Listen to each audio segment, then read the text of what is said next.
ان الحمد للہ نحمده ونستعینه ونستغفره ونعوذ باللہ من شرور انفسنا ومن سیئات اعمالنا من يهد الله فلا مضل له ومن يضلل فلا هادي له واشهد ان لا اله الا الله وحده لا شريك له واشهد ان محمدا عبده ورسوله۔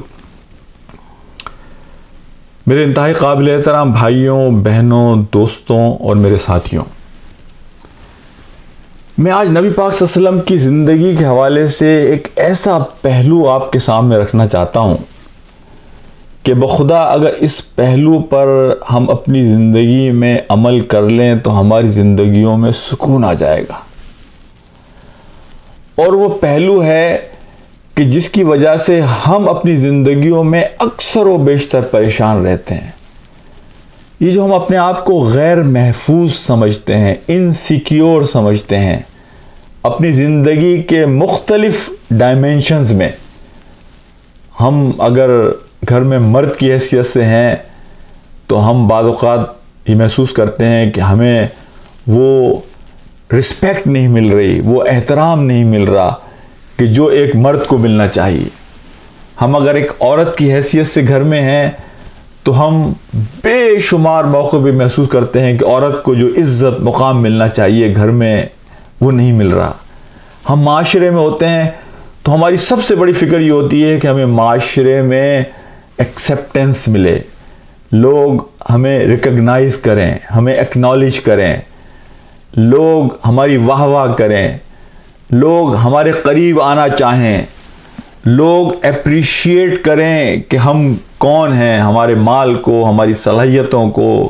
ہمارے علم کو، ہمارے اسٹیٹس کو۔ یہ بات ذہن میں رکھیے کہ یہ وہ لوگ ہوتے ہیں کہ جو اوروں سے اپنے آپ کو منوانا چاہتے ہیں، یہ وہ لوگ ہوتے ہیں جو اپنے اندر انسیکیور، غیر محفوظ محسوس کرتے ہیں۔ انسان کو اگر اللہ یہ نعمت دے دے کہ وہ اپنے زندگی کے مختلف دائروں میں اپنے آپ کو محفوظ سمجھے اور اسے کسی باہر والے سے انڈورسمنٹ کی، تصدیق کی، ایکنالجمنٹ کی ضرورت نہ رہے تو انسان مغنی ہو جاتا ہے، انسان فری ہو جاتا ہے، انسان آزاد ہو جاتا ہے، انسان بے فکر ہو جاتا ہے۔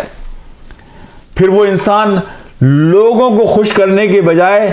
اللہ کو خوش کرنے کی فکر کرتا ہے۔ بخدا یہ وہ اسٹیشن ہے ہماری زندگی کا جسے جتنی جلدی حاصل ہو جائے کہ وہ دنیا والوں سے مغنی ہو جائے، وہ جو ہے وہ اس پر پوری طرح سے اپنے آپ کو سیکیور محسوس کرتا ہے، مطمئن محسوس کرتا ہے۔ اگر یہ اسٹیشن زندگی میں کسی کو جلدی حاصل ہو جائے تو اس سے زیادہ خوش نصیب کوئی فرد نہیں ہے۔ یہ اسٹیشن لوگوں کو حاصل ہوتا ہے، لیکن ہم میں سے اکثریت کو زندگی کے بالکل آخری مراحل میں کہ پھر ہمیں فکر نہیں ہوتی کہ جو بات میں کہوں گا اس بات کے نتیجے میں کہ جو میں کر رہا ہوں کس کا کیا ریئیکشن ہوگا، کس کا کیا رد عمل ہوگا، بلکہ آپ کو فکر اس بات کی ہوتی ہے کہ آپ وہ کام کریں کہ جس کام کے نتیجے میں آپ اپنے اللہ کو خوش کر سکیں۔ یہ جو مغنی کیفیت ہے انسان کی، میں چند واقعات نبی پاک صلی اللہ علیہ وسلم کی زندگی کے حوالے سے آپ کے سامنے رکھتا ہوں کہ جہاں ازواج مطہرات نے ایک بات کہی لیکن پوری زندگی میں آپ صلی اللہ علیہ وسلم کی کوئی ایک واقعہ آپ کو ایسا نہیں ملے گا کہ آپ نے ریئیکٹ کیا ہو، آپ نے رد عمل کا اظہار کیا ہو،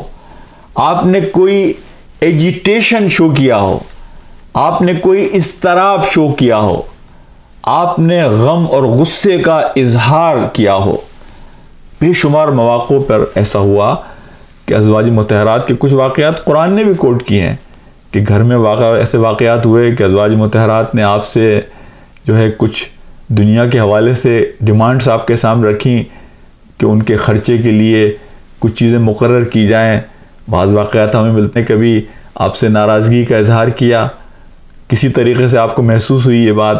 یا کوئی اور واقعہ اس طرح کا کہ گھر میں آپ کو اگر کوئی ہم جیسا فرد ہو تو وہ اپنے آپ کو غیر محفوظ سمجھے اس ڈومین میں، اس ڈائمینشن میں زندگی کے، کہ گھر میں میں تو جی گھر کا بڑا ہوں، مرد ہوں، اور میری حیثیت جو ہے گھر کے اندر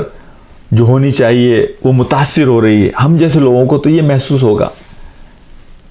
لیکن آپ یہ دیکھیے کہ ان سارے واقعات میں جو احادیث کی کتابوں میں، سیرت کی کتابوں میں ملتے ہیں، کہ آپ صلی اللہ علیہ وسلم ہمیشہ مسکراتے رہے، اس لیے کہ آپ اپنے